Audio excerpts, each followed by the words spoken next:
জয় মা তারা, জয় তারা, জয় মা তারা, জয় মা তারা, জয় মা তারা। নমস্কার, আমি অনিকেশ বৈদ্য।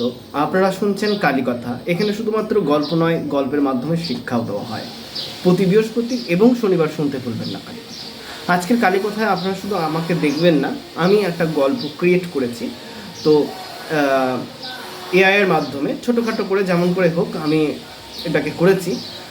কেমন লাগছে এই গল্পটা শুনে যদি আপনাদের ভালো লেগে থাকে তাহলে প্লিজ আমার ইউটিউব চ্যানেলটি সাবস্ক্রাইব করবেন। আর একটা জিনিস হলো, আজকে যে গল্পটা দিচ্ছি সেটা পুরোটাই শিক্ষণীয়, শিক্ষার উপরেই।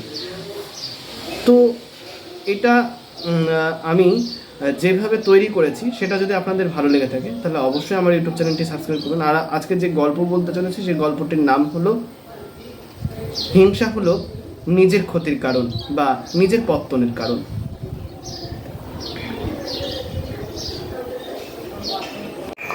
একদিন একটি লোক গ্রামের পথ ধরে গ্রামের দিকেই প্রবেশ করছিল এবং সেই লোকটি হঠাৎই একটি পাথরে হোঁচট খেয়ে পড়ে যাচ্ছিল। তারপর সেই পাথরটিকে তুলে একটি বটগাছের তলায় রেখে সে চলে গেল। এরপর একটি চিত্রকর এলো, সেখানে বসলো এবং সে ছবি আঁকছিল। আঁকতে আঁকতে তার লাল রঙের ডিব্বাটা সেই পাথরটিতে পড়ে গেল। সে সেখান থেকে চলে যাওয়ার পর আবার একটি ফুলওয়ালা এলো, সেও সেখানে ফুলের মালা পরিয়ে সে সেখান থেকে চলে গেল। এরপর একজন আগরবাতি বিক্রি করে বা ধূপকাঠি বিক্রি করে এমন একটি লোক সেখানে এসে ধূপধুনো দিয়ে চলে গেল এবং কিছু গ্রামের মানুষ এসে সেখানে পুজো শুরু করে দিল। এরপর আস্তে আস্তে সেখানে ভিড় জমতে শুরু করলো।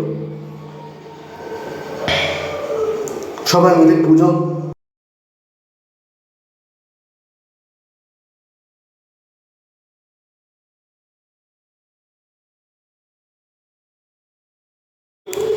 এরপর ওই গাছটি পাথরটাকে দূরে সরিয়ে দিল।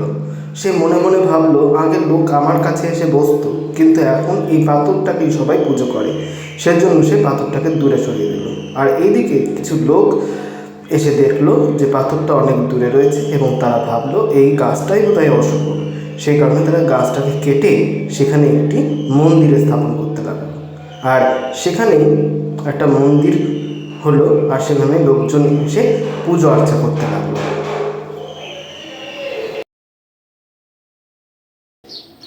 জয় মা তারা, জয় মা তারা, জয় মা তারা। তো আজকের গল্পটি দেখে বা শুনি আপনাদের কেমন লাগলো তো জানাতে প্লিজ ভুলবেন না। আমার ইউটিউব চ্যানেলটি তার আগে সাবস্ক্রাইব করুন এবং বেল আইকনটি ক্লিক করুন এবং প্রচুর প্রচুর প্রচুর পরিমাণে শেয়ার করে দিন।